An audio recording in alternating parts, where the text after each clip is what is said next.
mayong utos sa may hapon sa tanan. Salamat kayo. Lami na yung bata magsigit-singit no, mawala ito katulgon. Malingaw kita ng bata. Sunod magsigit-singit ako at kong apo. Makalingaw kayo ha.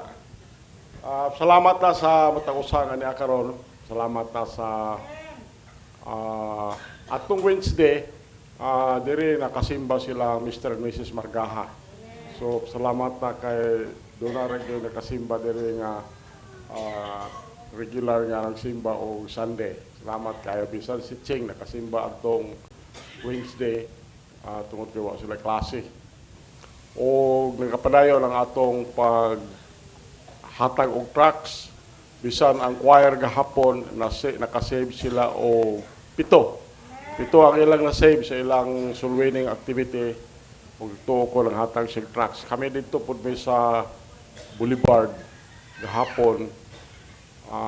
Galing lang kay init kayo.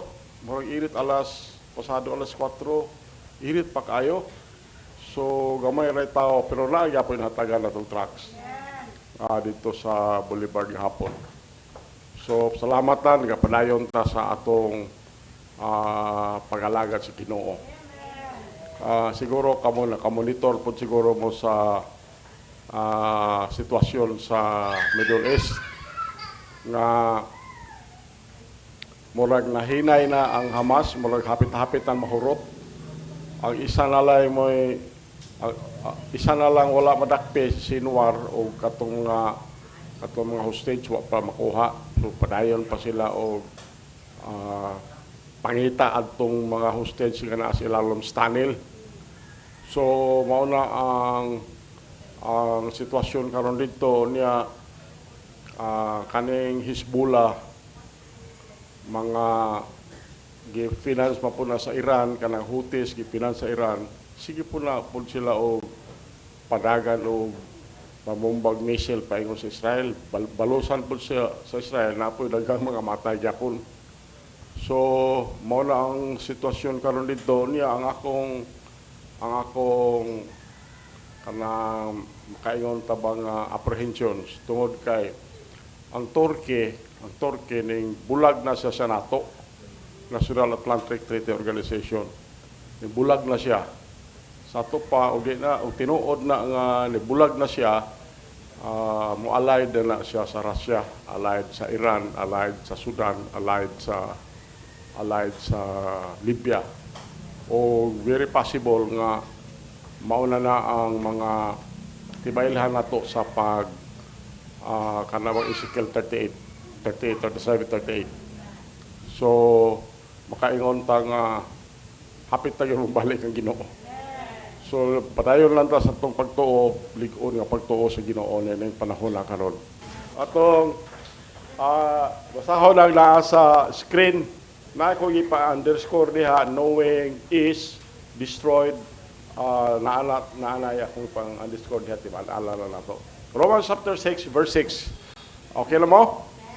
Okay, kamoy basa na. Salamat day nga ni Apod uban kanato si Helen. Ato giampo po na siya si Helen nga maayo-ayo iyang ubo. So okay. Romans chapter 6 verse 6. Kamoy basa, ready, read. Knowing this, that our old man is crucified with him, that the body of sin might be destroyed, that henceforth we should not serve sin. Verse 7 go. For he that is dead is free from sin. Okay, mga apo, tama naman langit nun. Buhay na mga Diyos. Salamat kay Ginoo nga ning katapusan mga adlaw. Lig-on pa mo pagtuo diha kanimo amahan ug among pangamoyo lig-una ang among pagtuo diha kanimo. Among nasabtan Lord ang mga hitabo sa kalibutan nga padulong na Ginoo sa imong panultihon sa imong prophecy. O among gipasalamatan ikaw amahan nga imo kami gipasabot niini. Niini nga kahaponon akong ipangamoyo nga kini imong ulipon nga way kahibalo nga igsusulti o kani imong mensahe masabtan sa tumang kayano amahan. Among ipangamoyo kanimo Ginoo tungod kay ikaw mag-apasabot na mo nini nagapadayon kami pagtuon sa gisulat ni Paul diri kanamo. Amahan, among ipangamuyo kanimo, abuga ang mga evil spirits, pinagis dugo ni Jesus Christ, tabuni kining tibuok, building Ginoo sa bililhon mong dugo, nga dili kami mahilabtan Ginoo sa mga away. Amahan mo lang itnon, ako ipangamuyo gyud nga ikaw lamang pinagis balang espiritu, amahan magpatiliwala karon ug tagay conviction ang matang usa. Kinaamong pag-ampo pangaliw po kanimo, gisalig na mo ang tanan Jesus Christ, among bugtong personal nga manluwas. Amen. Okay. Kani atong gibasa karon padayon ta sa sulat ni Paul.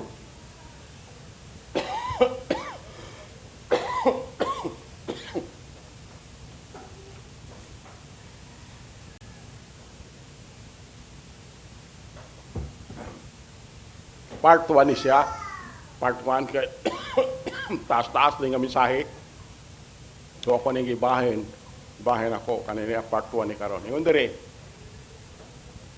nga nahibalo ni ini nga ang atong daang pagkatao ningon diri. Nga nahibalo ni ini nga ang atong daang pagkatao gilansang sa cross uban kaniya, uban ni Jesus Christ ningon diri. Ang atong daang pagkatao gilansang sa cross uban kaniya aron ang lawas sa sala malaglag. Ngunit aron sukad karon kita dili mo alagad sa sala. Verse 7 ngunit kay siya nga patay nahigawas na gikan sa sala. So kaning inuntag kaning death kaning patay is meaning doctrine of separation magud nabulag. Ang tama matay, ang bot pasabot, ang kalag bibulag sa iyang lawas. Wala siya. Okay, sumaw na ito mensahe karon. Ato mensahe ng uluhan na ni is free at last. Free at last na gawas nun ka sa katapusan. Na abitaw panultihon nga ingon lang. Panultihon ko ng repentance kam at last. Pero kani ko nung mga tao nga ipa-eskwela sa ginikanan tungod kay makagasto ang ginikanan dayon dili mo tinuod og eskwela magbinuang hinoon ang tawag ko na atlas come repentance kay mangitag trabaho di naman kitag trabaho kapag grado so muna panahon na may atlas come repentance pagmahay na siya then may eskwela pag eskwela na ang ginikanan di naganahan mo pa eskwela kay ano pa kwarta. So ingon ani ang ato mensahe karon free at last. Nagawas nun sa katapusan. Okay. First of all, ato ko nung imagine lang ta. Imagine a man who was born in slavery. Imagine lang nga dunay tawo nga natawo siya diha sa pagka slave. Unsa nang binisaya ng slave? Pagkaulipon. Thank you. Huna-huna ang anay tao nga natawo siya sa iyang pagkaulipon. Dayon nagdako na siya nga ulipon. Dako siya nga ulipon. Dayon na-train siya as ulipon. Sa iyang kinabuhi. So ang tanan niyang nahibalaan ulipon. Ang tanan niyang nahibalaan ulipon. Nakaron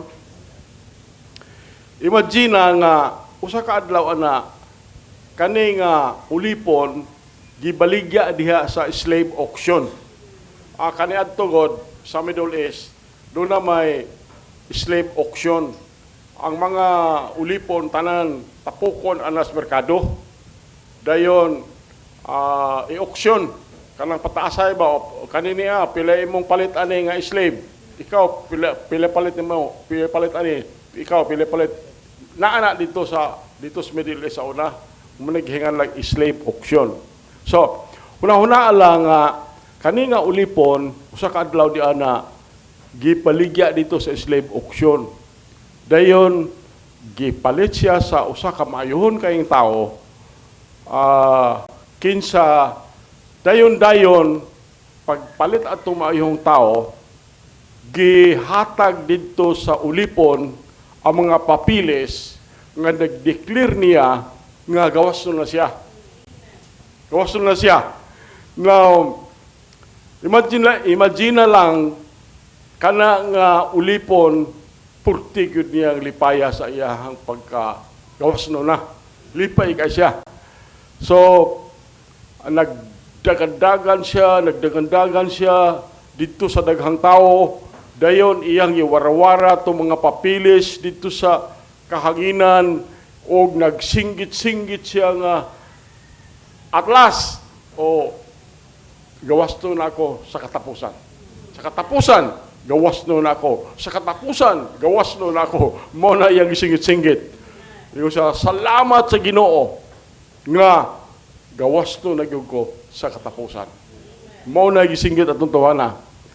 Now, katong tao nga amo niya nga nagdala niya dito sa slave auction nga mao'y nagbaligya niya dito, nakita niya ni ang tanan. Kita ni tanan dayon pag niya nakita na nibiya po siya dito sa atong lugar katong slave auction. Biya siya. Dayon pagbiya niya, lakaw siya, immediately kadtong iyang ulipon kaniadto, naman siya ang luyo. Nasa iyang luyo. Dayon, katong former owner, katong owner niya former, gitanaw siya. Gitanaw siya. Then giingnan siya nga, man, you are already free. Tao, sa siguro yung ngalan niya, gawas to na ka. Dili na ka mo trabaho nako, kay gawas to naman ka, gibaligya naman ka nako. Abi nimo ang tubag sa atong ulipon, ingon siya nga nahibalo ko nga ang mga papeles nagsulti dito nga gawas na nako. Nahibalo ko. Apan ang tanan nga akong nahibalan nga akong buhaton pagkaulipon raman. Pagkaulipon ra. So ingon sa mo sunod ko nimo o magpadayon ko sa akong trabaho, diha kanimo. Yun siya. Apin mo, the former owner gladly accepts the offer. Katungdaan niyang tag-iya, malipayon kay nga midawat atong offer atong ulipon. Pero katong katong slave, katong ulipon nga gitagaan ng kagawasan, no? Mura to buwang-buwang. Foolish thing. He is doing a foolish thing. Mauna ang atong imagination ni kahaponon. Okay. We hear a story like that and say that would never happen. Kaingon si makadungog makaingon tadi magyud na mahitabo ng ingonanan siya. Why a slave who was freed would never return to slavery. So, ang slave ko nung natagaan ng kagawasan, dili na yun siyang balik sa iyang pagka-slavery, sa iyang pagkaulipon. Dining kahapon, I want you to know that it happens all the time. Gusto lang ko ipahibalo sa tanan nga mahitabo ni all the time sa nato. Apel ang pastor. Apel ani kita tanan. You see, the Lord Jesus promised freedom to all those who would follow Him. Muna gi-promise sa Ginoo nga ang tanan mosunod niya taga kagawasan. John chapter 8:32 and 36. Kamay basa na John 8:32. Kamay basa. Ready, read. 36, go. Umaw na giingon ni John, ingon si John nga, og kamo mahibalo sa kamatuoran, og ang kamatuoran muhimo kaninyo nga gawasnon. Sa 36, ingon dito, busa kon ang anak muhimo kaninyo nga gawasnon, kamo mahimong gawasnon gayon. Mo na giingon ni John. Now, however, there are many who have received Jesus as their Savior. Daghan kayong midawat ni Jesus Christ nga ilang manuluwas. Pero nagkinabuhi gyapon nga naa na bandage pa sa ilang sala. Nagapos gyapon sa ilang mga sala. sama atong slave sa atong story, iyang gikuptan sa iyang mga kamot kadtong kalingkawasan, katong emancipation, katong kalingkawasan ang papilis, pero sa iyang kinabuhi sa gihapon nagkinabuhi siya nga sama sa ulipon. Sama sa ulipon. For those who are saved and still feel like they are trapped in their sins, this passage offers help for you this afternoon. Kato atong ibasa ganiha. So, balik ko na ko. For those who are saved, ang nagtuo ko ang tanan na karon diri saved, o sa gihapon gibati ka sama atong na-trap gibati ka na trap gyapon ka sa mga sala, kani nga passage nag-offer nato og tabang alang nimo alang kanako nining kahaponon. So, for Christians to be free from the power of sin, they need to understand a few fundamental truths. Siya. Notice the word katong gi-underscore nako ganiya, knowing. Knowing. Now, katong verse 6 man to, verse 6, katong word knowing akong i-underscore. This is a word, ang pulong to siya nga ambot pasabot ani, to know by personal experience. Kato, mao na ibot pasabot na to. To know by personal experience. So, to be free, there are some things that we need to know for sure. Now, many never learn them. Daghan kayong wala makakaton ani. O ang resulta na, they live their life, kinabuhi sila sa entire nilang Kristohanong kinabuhi in a state of defeat and misery. So, nagpuyo sila sa ilang tibuok Kristohanong kinabuhi sa kahimtang pildi sila, di na sila sa gihapon sa Kosovo.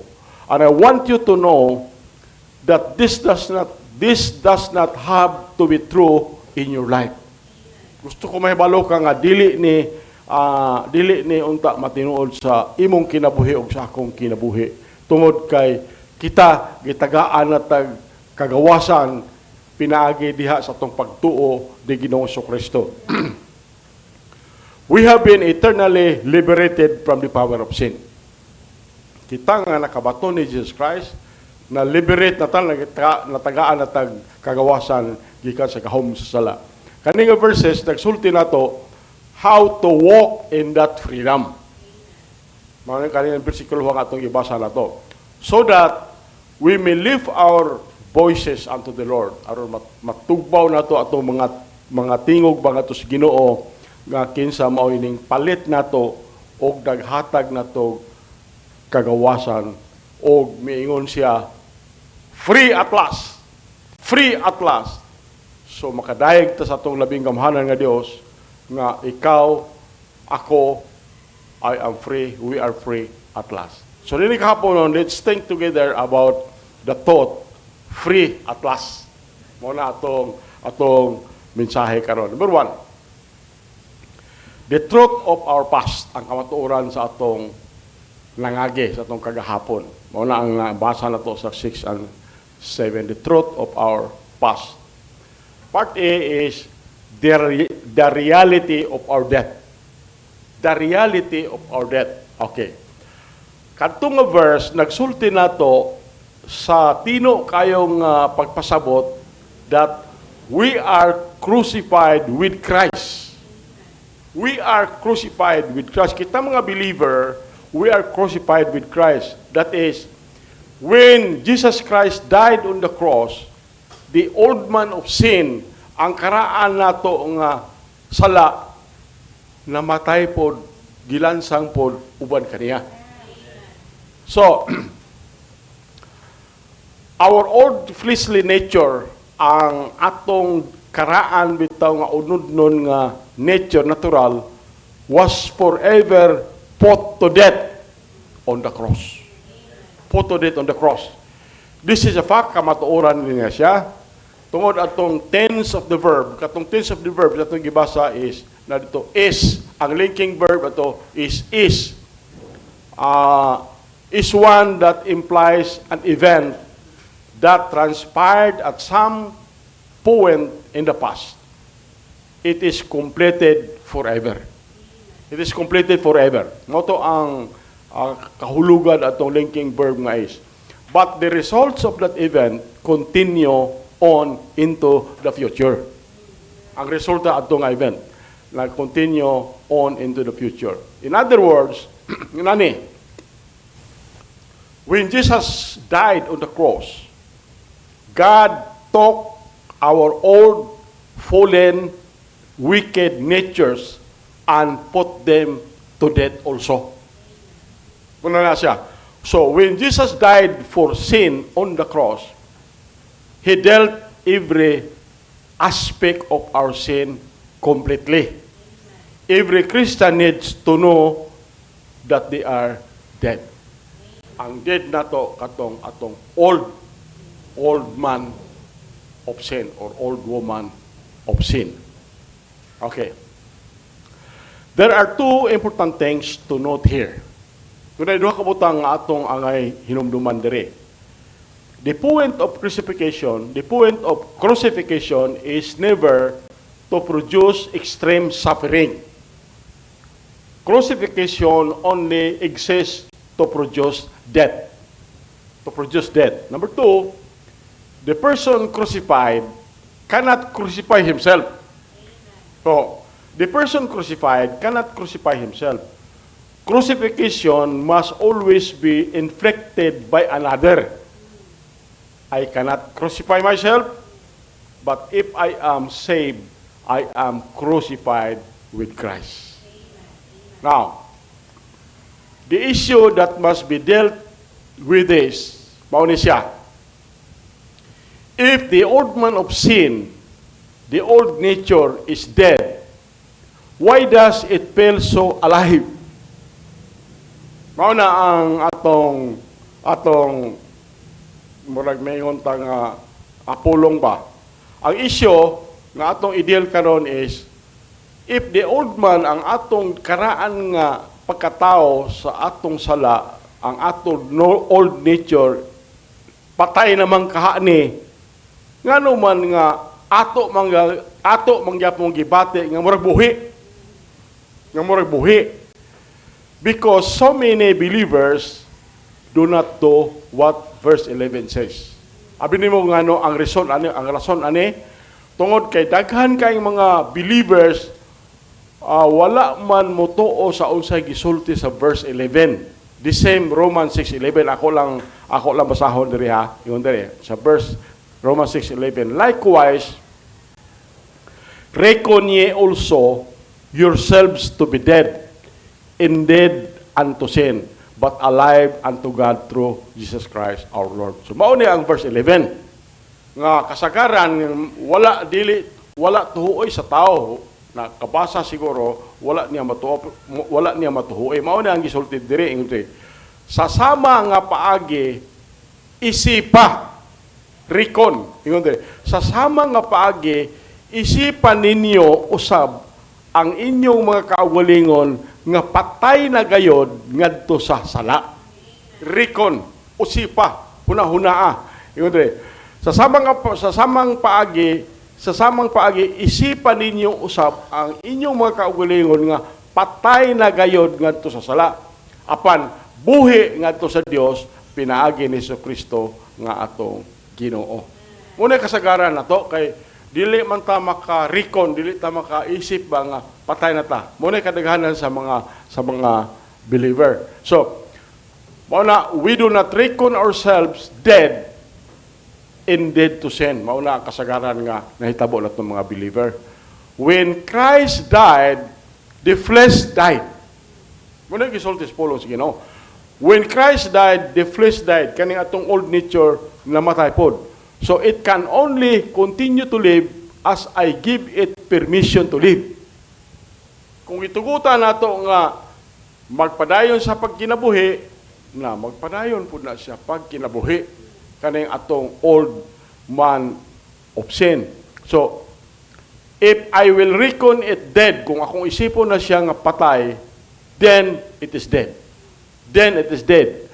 I know that is easier said than done. Nahibalo ko nga sayo na isulti kaysa buhaton. Nga sayo na isulti ko buhaton. But, it can be done.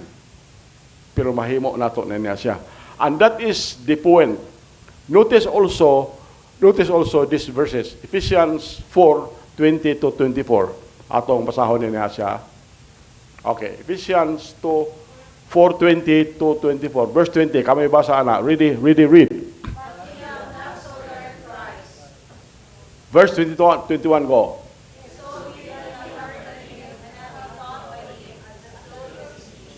Verse 22, go.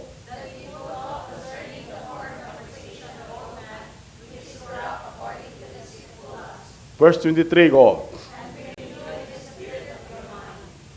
24, go.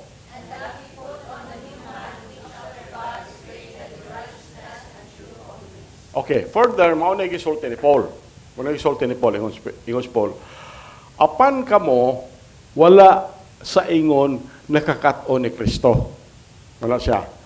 Ngunit, kung mauman nga kamo nakadungog kaniya o natuduan pinaagi kaniya, ingon nga ang kamatuoran anaan ni Hesus nga inyong hukason ang labot sa kanhi nga pagkinabuhi, ang daan nga pagkatao, nga dunot sumala sa malimbungon nga mga kaibog.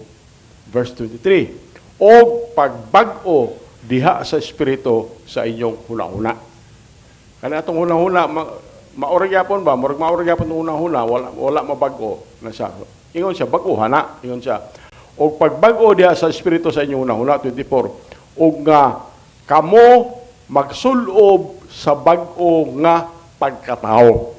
Bag-ong pagkatao. Nga sunod sa dagway sa Dios. Gimugna diha sa pagkamatarong ug tinuod nga pagkabalaan. Further, ingon si Paul, Colossians chapter 3 verse 9. Kamoy basa. Ready, read.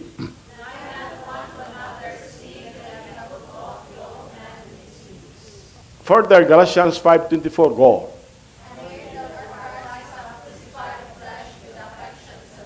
Okay, mauna gisulti ni Paul ngadto sa mga believers Colosas. Ingon dito, ayaw pamakak sa usa-usa sa nakita nga kamo nakahukas na sa daan nga pagkatao uban sa iyang binuhatan. In the book of Galatians, ingon diri, og sila nga mga iya ni Kristo naglansang na sa cross sa ilang unod uban sa mga kahidlaw ug mga kaibog. So, mao na gisulti ni Paul. So, the whole idea is that believers need to live out what God has already told them was true. So, kinahanglan nga ikinabuhi nato unsay gisulti na sa Ginoo. Okay. Point B. The results of our death. Ang resulta sa atong kamatayon. If we are indeed dead, kung kita sa pagkatinuod, patay, then what are the results of this in our lives? Unsa may resulta ani sa atong kinabuhi? There are 3 mentions here. Tulo ang i-mention din he. Number 1, that the body sin might be destroyed. Naan dito atong nabasa kaniya? Might be destroyed. That the body sin might be destroyed. This means that the old sinful nature has been rendered ineffective. Ineffective. Maulambot pasabot. This means that the old sinful nature has been rendered ineffective. That is what the word destroyed means. Atong destroyed ito. So the idea is that the new birth, the old man has died. Kung nataw ta pag-usap ang atong karaan nga pagkatao, namatay ni siya and is now unemployed. Dili na epektibo. He has no control over us. Wala na siya control nato. And some men argue that it sure does not feel that way. Na mga tao nga mo argue, bisag ako gani makahulang-hulang ko ingon animan. Dunay tao nga mo argue nga murag sigurado ko dili man ako ingon ana ako pagbati. Dili ko na lang pagbati. Murag ako pod og dunay mo argue ana nga mingon sila nga sigurado ko dili man ako ingon ana ko pagbati. Abi nimo mo agree pud ko ana nga klase nga reasoning. Nga dili na ingon ana akong pagbati. But that changes nothing. Pero kana wala gyud makapautro ana na. How many times have you had a bad night's sleeps when you awoke in the morning? Pila na ka panahon nga doon dili maayo imong tulog diya sa imong balay pag mata nimo sa kabuntagon. Budayon mingon ka murag dili pa man alas 6. Di wa may maayo imong tulog. Kay saba siguro kay inyong iro para sa mua. Mga ingon siguro ka, murag dili pa man, wala pa man ko pati ang alas 6 sa buntag na. Well, whether or not ang imong pagbati dili pa alas 6, pero ang position sa adlaw, ang planetary rotation, ang other fixed truths make it so nonetheless. Bisag mayon ka murag dili naman alas 6 sa buntag, ang adlaw ni silang na. Ng silang na ang adlaw, dili nato na mapugan. So it is in the spiritual realm. Ingon ana pod ang spiritual realm. Even if you do not feel like the old nature is dead, bisan pag dili ta wala ta makabati nga ang atong old nature patay na, God says it is dead, and so it is dead. Mo na gisulti sa Ginoo. So para ni natong tanan. Number 2, that we should not serve sin. That we should not serve sin. Okay. The result of this death of the old nature is that we are free from its wicked influence in our lives. So, balik ko na ko. The result of this death of the old nature is that we are free from its wicked influence in our lives. The old nature lives for one thing, unsa ang kinabuhi niya na, unsay tuyo niya na. The old nature live for one thing, to serve sin. To serve sin. Basahon na ko na to ng Ephesians chapter 2, 1-3. Basahon na to ni. Ephesians chapter 2, verse 1. Kamay basa na. Read. Verse 2, go.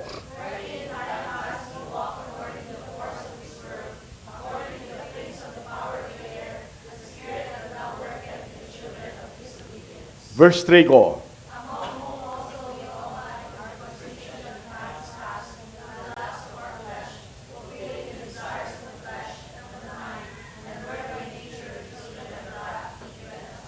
Mauna na siya. Ako pa sa kontrohan siya. O kamo iyang gibuhi kinsa kaniadto mga patay diha sa mga kalapasan o mga sala. Mauna kita. Verse 2. Diini sa miagi nga panahon kamo naglakaw sumala sa pagkaagi sumala sa paagi sa pagkinabuhi diin ang kalibutan dinini nga kalibutan sumala sa prinsipe sa gahom sa kahanginan. Ang espiritu nga karon nagabuhat diha sa mga anak sa pagka-masinupakon. Verse 3, ngondre. Diha sa kang kinsa usab kita nga tanan nagbaton sa atong pagkinabuhi sa miagi nga mga panahon diha sa mga pangibog sa atong unod nga nagatuman sa mga tinguha sa unod ug sa hunahuna ug sa kinaayahan nga anaa sa kapungot bisan sama sa uban. Muna gisulti ni Paul. So, pasalamat ta sa Ginoo, pasalamat na Ginoong Jesucristo. We have been given freedom from the evil influence of our nature. Nga gitagaan ta ba o kagawasan gikan anang dautan nga influence of our nature. Basically stated, yun lang siya. we do not have to live like him any longer. We do not have to live like him any longer. We are no longer under the slavery of sin. Napangutana, will the Christian sin? Will the Christian sin? Ang Christian, ang usak Kristiyano, makasala pag yun gihapon. Makasala pa ta, ari tao. 1 John chapter 1, 8, 9, and 10. Verse 8. Kami basa ng verse 8. Read.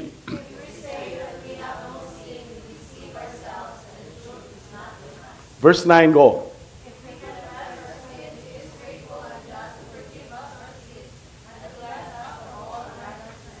Verse 10, go.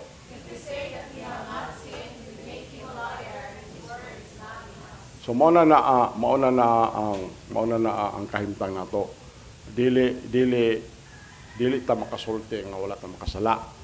Pero ingon dire, kung kita mag-ingon nga kita walay sala, kita naglimbong sa atong mga kaugalingon. So pangutana, makasala pa ba ta? Makasala gyapon ta.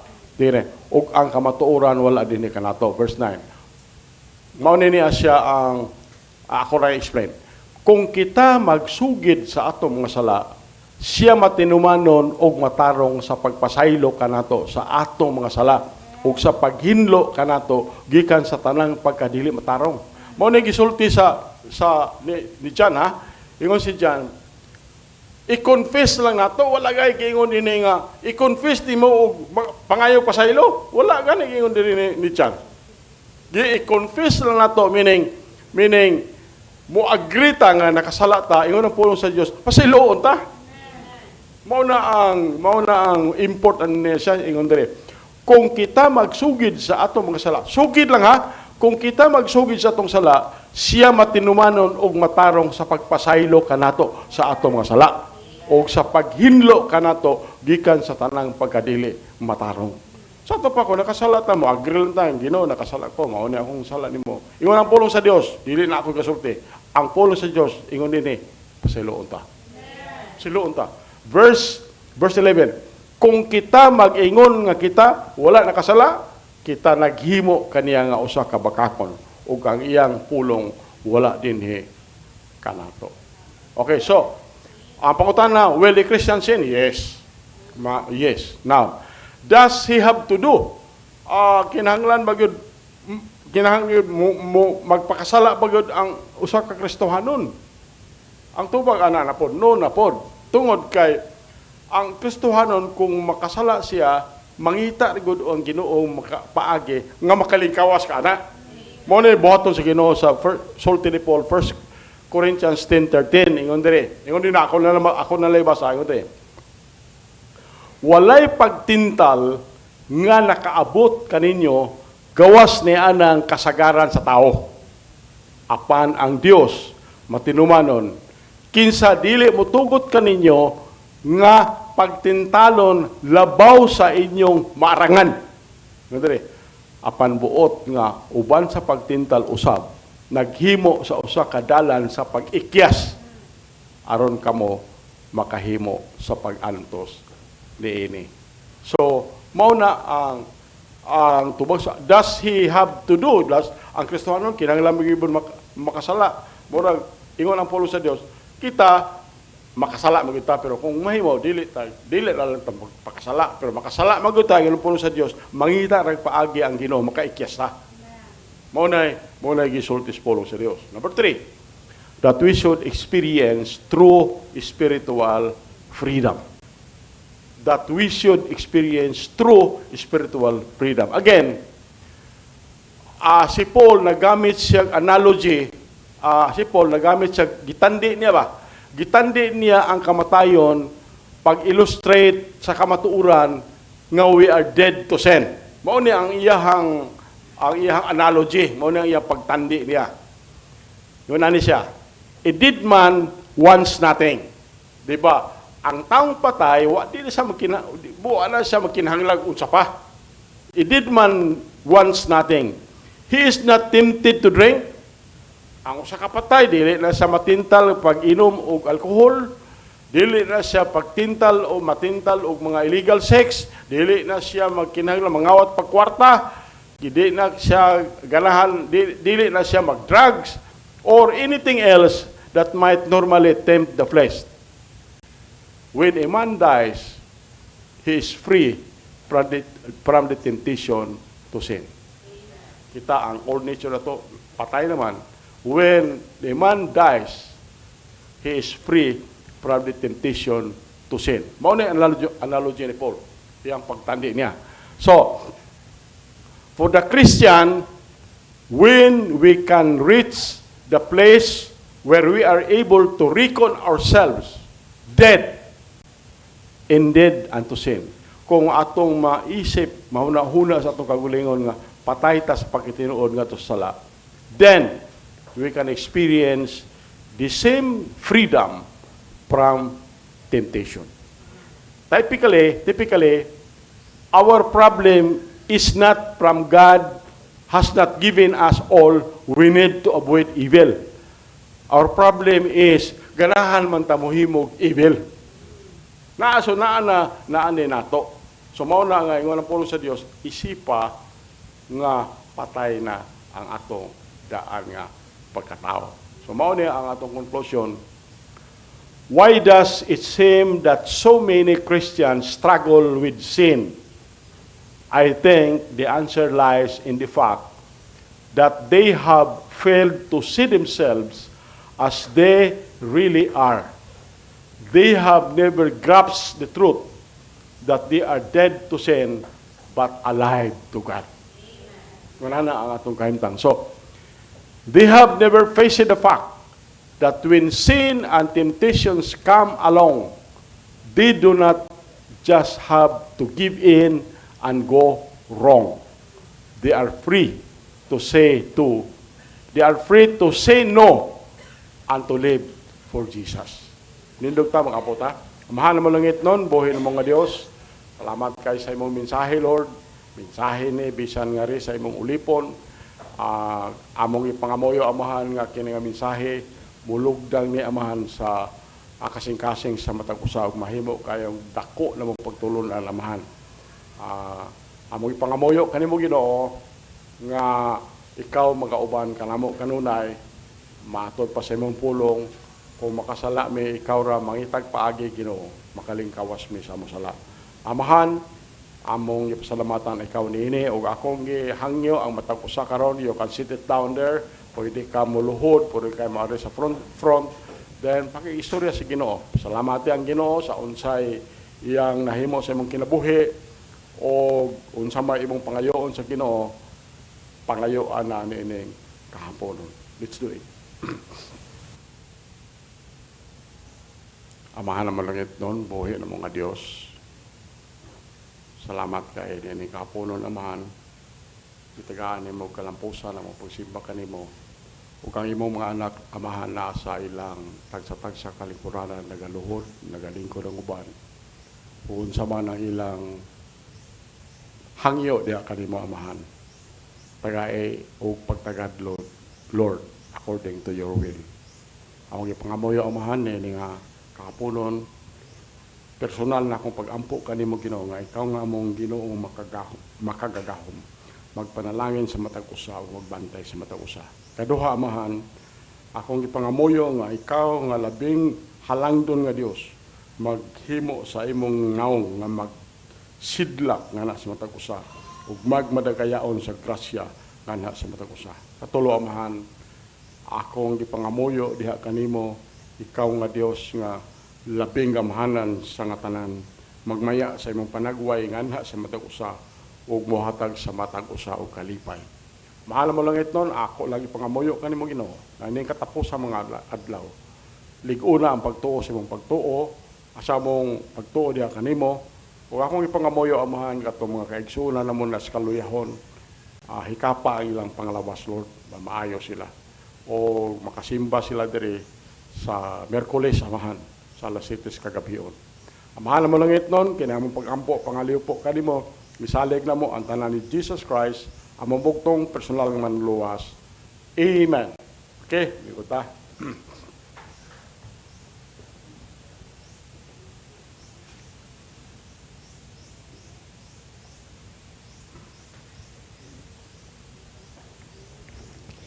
Okay, alas na pagtapos, ako hangyon na matagusa, let us all rise.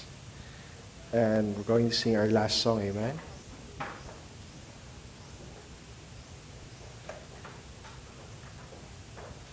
Okay, we're going to sing Victory in Jesus, amen?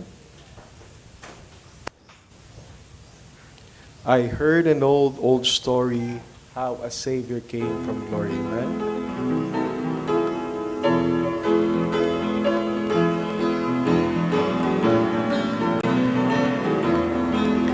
Okay, first stanza, ready, sing.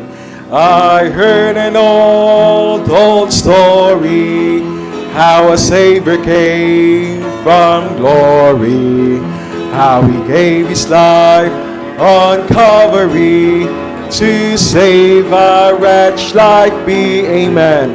I heard about his groanings, of his precious blood's atoning. Then I repented of my sins and won the victory. Oh, victory in Jesus, my Savior forever. He sought me and bought me with his redeeming blood. He loved me ere I knew him, and all my love is cheer him. He plunged me to victory beneath the cleansing flood. Verse 2, I heard about his healing, of his cleansing power revealing, how he made the lame to walk again and caused the blind to see. And then I cried, dear Jesus, come and heal my broken spirit. And somehow Jesus came and brought to me the victory, amen. Oh, victory in Jesus, my Savior forever. He sought me and bought me with his redeeming blood. He loved me ere I knew him, and all my love is cheer him. He plunged me to victory beneath the cleansing flood. Last verse. I heard about a mansion he has built for me in glory, and I heard about the streets of gold beyond the crystal sea, about the angels singing and the old redemption story. And some sweet day I'll sing up there the song of victory. Oh, victory in Jesus, my Savior forever. He sought me and bought me with his redeeming blood. He loved me, I knew him, and all my love is cheer him. He plunged me to victory beneath the cleansing flood. Amen. Okay, let us bow our heads and let's pray. Heavenly Father, in the mighty name for Lord and Savior Jesus Christ, salamat Amahan sa imong kaayo sa imong kinabuhi, O God. Salamat Amahan sa kadaugan sa imong panimbahon karon. Salamat Lord sa mga taong imong gigamit alang sa kadaugan ining panimbahon, gikan sa Sunday School hangtod sa preaching service. Salamat kay Amahan sa imong blessing, O God. Salamat kay for the power of the Holy Spirit nga nagpahatag og pasabot sa imong pulong. Salamat kay Amahan. Heavenly Father, samtang kami magapamauli karong kahaponon, pray the Heavenly Father nga imuhang tang ipatagamtam ang imong dakong panalangin alang sa matagusa. Hatagi kami og kalinaw, Amahan. We pray, Heavenly Father, ng imong grasya o kaluoy, magauban ka namo. Bisan pa, Amahan, sa mga kauban sa church nga nagabiyahe karon. We pray, Heavenly Father, for your divine protection nga igahatag nimo sa ilaha. Bisan pa, Amahan, sa coming days, we pray, Heavenly Father, for your divine protection, pud usab, Amahan. And by next Sunday, dala kami diri sa Balalampuanan, Lord, nga mag-usa na pud usab kami alang sa pagdayeg kanimo. Kining tanan naman ang minasalig ginapasalamatan sa ngalan ni Ginoong Hesus Dios sa walay kang turan. Amen.